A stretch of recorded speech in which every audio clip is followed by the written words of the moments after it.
EAS.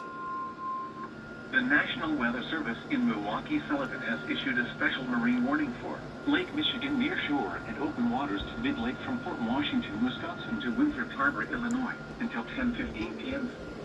At 9:08 p.m., strong thunderstorms were located along a line extending from near North Point Lighthouse. Volunteers has helped clean up Hope House. How did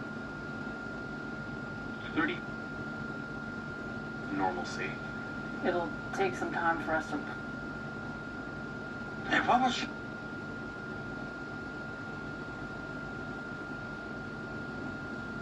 To see... Wade's...